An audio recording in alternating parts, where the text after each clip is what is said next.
Hey, welcome back to the shop, everybody. It's time to start up the old two-stroke weed eater for the first time. And of course, got no two-stroke gas.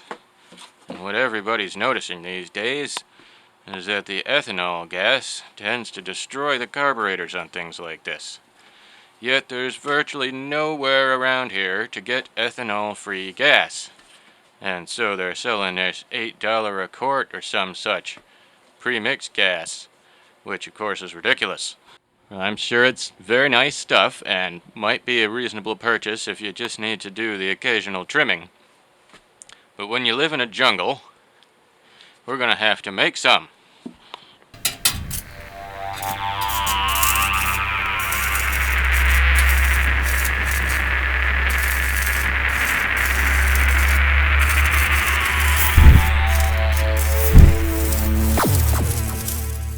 So, I've been removing the ethanol from the gasoline myself before mixing the two-stroke.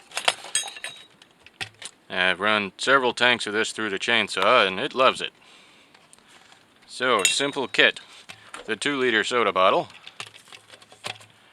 A piece of vacuum line is what I've got here.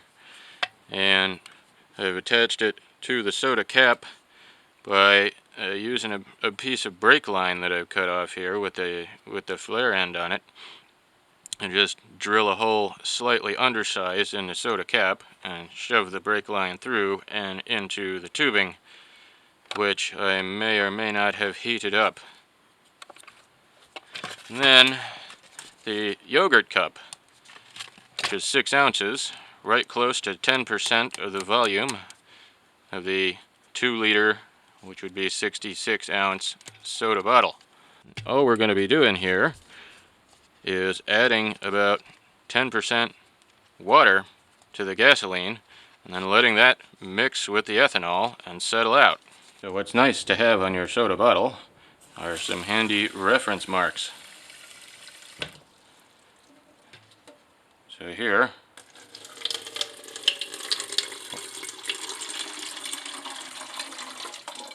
I'll place 1 yogurt cup of water and turn that upside down. Hold it relatively plumb and get us a mark there. And we'll add another cup, a 6-ounce cup, to be representative of the alcohol that will be collected. So you can tell that the alcohol has settled out when it gets up around this line. Of course, depending on how much fuel you need, you might want to get a larger container, do larger batches, but I thought this was a handy combination of things that might be lying around. So we'll add gasoline to the soda bottle until it's just below that lower line, about like so.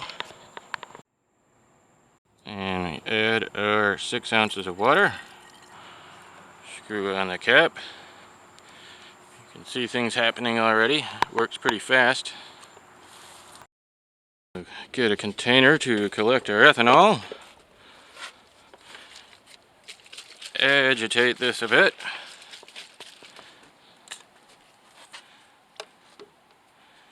And turn it upside down. Try not to squeeze the bottle. We should make a stand for this. You see there, that's already at least halfway there, and it'll of course depend on the mix of your gas, which they won't tell you exactly. It's not always going to come right up to that line. But whenever all the bubbles settle down, just a few minutes. Okay, that didn't look to be a very large quantity of ethanol making its way out of there, so I just agitated it again. And we're about 2/3 of the way up to our line there. Okay, I think I'll be happy with that. We're definitely removing a good 4 ounces of ethanol from this fuel. I think my machinery will be happy. But it's still looking a little cloudy at the moment, so got a seriously high-tech valve here, and I'll let that settle for a few minutes. Go do something else. Alright, good enough. If you let that sit for a long time, it would get totally clear. But I haven't done that before, and my machines are happy so far. So now, you just drain the clearly defined bottom part off. Which of course means that the bottle will need to collapse because there are no vent holes. Just give it some air there at about the halfway point, which will stir things up again, but it settles quickly.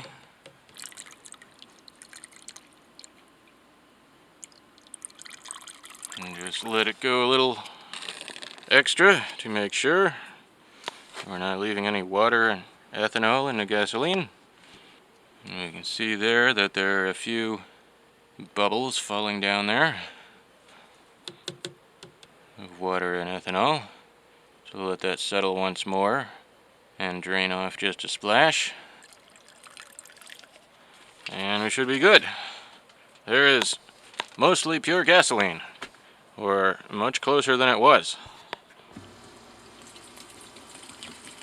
And I'll just have to do that again to fill up my 1 gallon 2-stroke gas can here. Then you'll have to find something to do with your water and ethanol mixture here. I don't know what to tell you there, except make sure that it's not fun. I suppose if you suspect there are fuel thieves in the area, you could just put it out for them. And you can kind of check your success when you turn this back over, and you can see right in the bottom there that there's just a few little bubbles of ethanol and water left.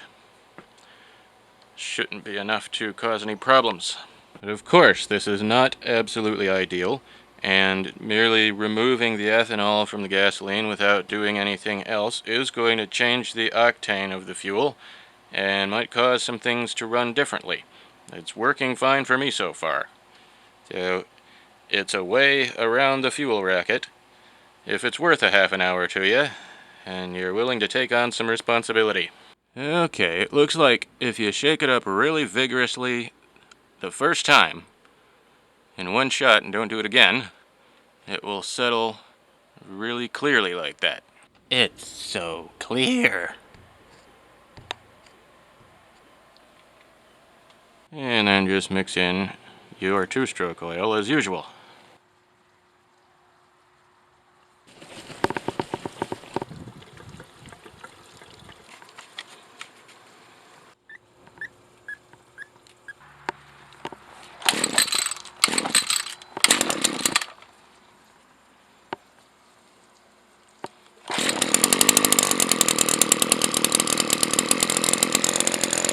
I'd say that works pretty well.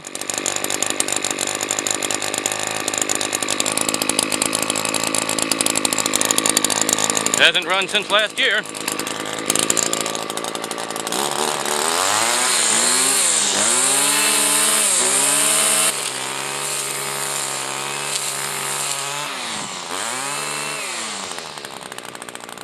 Thanks for watching.